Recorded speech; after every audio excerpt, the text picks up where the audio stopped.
بعد نحو عامين كاملين من التوتر، بدأت العلاقات القنصلية بين فرنسا والجزائر تشهد تحسنا قد يضع حدا لسياسة تقليص التأشيرات الفرنسية التي طبقت منذ الصيف الماضي في نهاية أوت 2025.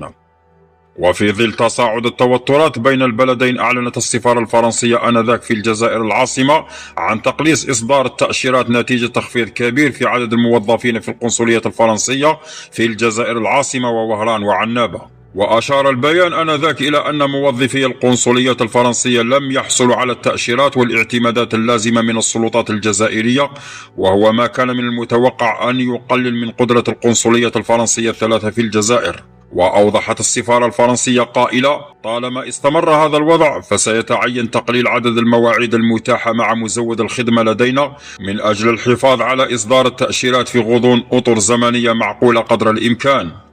ومنذ ذلك الحين بات إصدار التأشيرات محدود لفئات محدودة، مثل تجديد التأشيرات وعائلات المواطنين الفرنسيين والطلاب.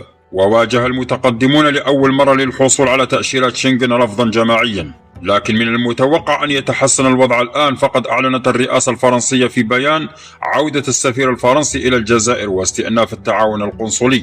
ويستأنف السفير ستيفيان رومانيه مهامه رسميا بعدما تم استدعائه إلى باريس في أبريل 2025 بسبب التوترات الدبلوماسية مع الجزائر.